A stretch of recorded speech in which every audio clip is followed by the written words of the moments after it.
मुलीची अमानत. गेल्या अनेक महिन्यांपासून मी दर महिन्याला माझ्या वडिलांना 20,000 रुपये पाठवत होते. ते आता वयस्कर आणि अशक्त झाले आहेत.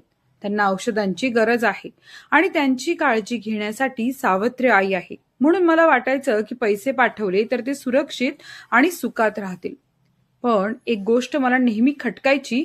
जेव्हा जेव्हा मी वडिलांशी फोनवर बोलायचे त्यांचा आवाज भरून यायचा आणि मी विचारायचे, बाबा, तुमच्याकडे खर्चासाठी पुरेसे पैसे आहेत ना? ते नेहमी विषय बदलायचे. एक दिवस गावातील शेजाऱ्याचा फोन आला. तो अचानक म्हणाला, तुझे बाबा अजूनही मजुरी करतात, शेती करतात, बांधकामावर विटा उचलतात. मी त्यांना तुझ्या पाठवलेल्या पैशातून एक पैसाही खर्च करताना पाहिलं नाही. हे ऐकून मला खूप धक्का बसला. मी आणि माझा नवरा लगेच दिल्लीहून रात्रीची बस पकडून आमच्या उत्तर प्रदेशातील छोट्या गावात गेलो. गावात पोहोचल्यावर लाल मातीच्या अंगणात पाऊल टाकताच मी पाहिलं, माझे बाबा घराच्या मागच्या भाजीवाल्याच्या बागेत वाकून काम करत होते. त्यांचं शरीर खूपच अशक्त दिसत होतं.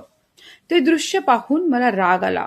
मी धावतच घरात गेले आणि विचारलं, मी दर महिन्याला जे पैसे पाठवते ते कुठे आहेत आणि तुम्ही अजूनही एवढं कष्ट का करता?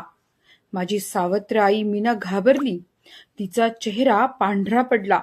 काही बोलायच्या आत बाबा म्हणाले, चल आत बसून बोलूया.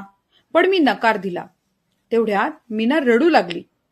ती जमिनीवर गुडघे टेकून बसली आणि पलंगाखालून एक जुनी कापडी पिशवी काढली. त्या पिशवीत पैसे आणि जमिनीचे कागद होते.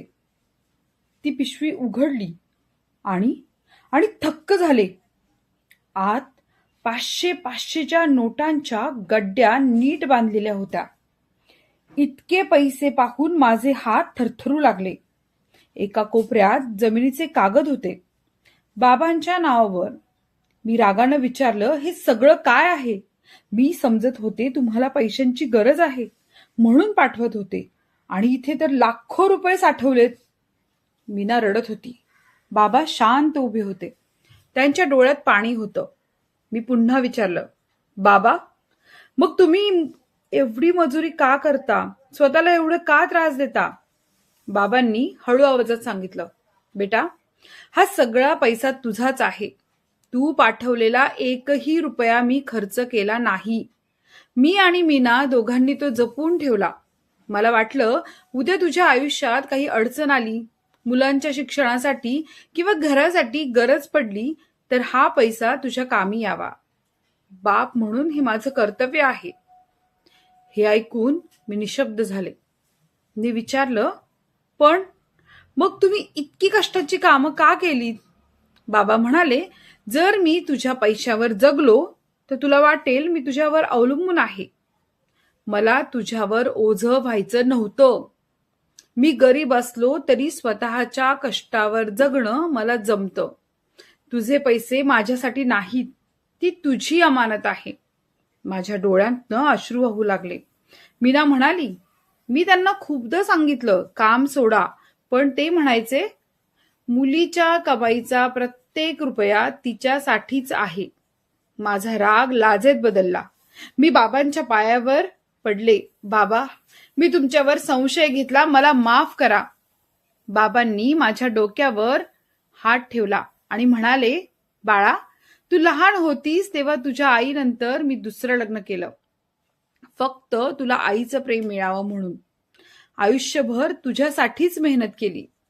आता आता फक्त आनंदी राहा एवढंच हवं आहे. माझ्या नवऱ्याच्या डोळ्यातही पाणी आलं. तो म्हणाला, बाबूजी, तुम्ही आम्हाला पैशांपेक्षा मोठी शिकवण दिलीत, त्याग आणि स्वाभिमानाची. मी ती पिशवी छातीशी धरली आणि म्हणाले, ही अमानत आता तुमच्यासाठीच आहे. आता तुम्ही अजिबात मजुरी करायची नाही. आता माझी वेळ आहे तुम्हाला आधार देण्याची. त्या संध्याकाळी आम्ही सगळे अंगणात एकत्र बसून जेवलो. त्या क्षणी मला जाणवलं, माझे बाबा फक्त वडील नाहीत, ते त्याग, प्रेम आणि प्रामाणिकपणाचं जिवंत उदाहरण आहेत. आणि मी मनाशी ठरवलं, काहीही झालं तरी मी माझ्या बाबांना कधीच एकटं सोडणार नाही.